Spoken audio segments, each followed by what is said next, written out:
महाराष्ट्र विधानसभा चुनाव नतीजों के बाद महाविकास आघाड़ी खेमे में निराशा छा गई थी।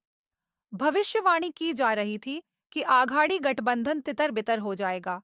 हालांकि ऐसी स्थिति कई बार आई, पर ऐसा हुआ नहीं। हाँ, इतना जरूर हुआ कि आघाड़ी के कई दिग्गज नेता पार्टी छोड़कर सत्ताधारी महायुति के घटक दलों में शामिल हो गए। अब कांग्रेस आघाड़ी को बचाने के लिए संघर्ष कर रही है। महाराष्ट्र कांग्रेस अध्यक्ष हर्षवर्धन सपकाल ने इसकी पहल शरद पवार से मिलकर की। शुक्रवार को वे मातोश्री पहुंचे, जहां उन्होंने उद्धव ठाकरे से मुलाकात की। दरअसल सुप्रीम कोर्ट ने महानगर पालिका, नगर पालिका, नगर पंचायत और जिला पंचायत के चुनाव कराने का निर्देश राज्य सरकार और राज्य चुनाव आयोग को दे दिया है।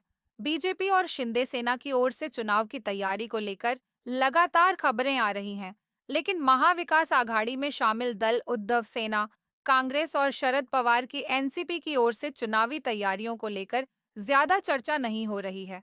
उल्टे शरद पवार की एनसीपी और अजित पवार की एनसीपी के विलय की खबरें चर्चा में है।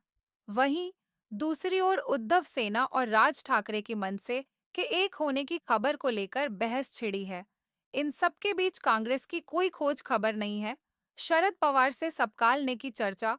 पिछले दिनों महाराष्ट्र कांग्रेस अध्यक्ष सपकाल दिल्ली गए थे, जहां पर उन्हें प्रदेश में इंडी गठबंधन दलों को एकजुट करने के लिए कहा गया। दिल्ली के कहने पर कांग्रेस प्रदेश अध्यक्ष एनसीपी प्रमुख शरद पवार के घर पहुंच गए। बताया जाता है कि स्थानीय निकाय चुनावों को लेकर दोनों के बीच चर्चा हुई। पवार का संदेश लेकर कांग्रेस के सपकाल शुक्रवार को मातोश्री पहुंचे, जहां पर उन्होंने उद्धव ठाकरे से लंबी चर्चा की। बाद में पत्रकारों से बात करते हुए सपकाल ने कहा, मैं इंडी गठबंधन और महाविकास अघाड़ी के प्रतिनिधि के रूप में उद्धव ठाकरे से मिला।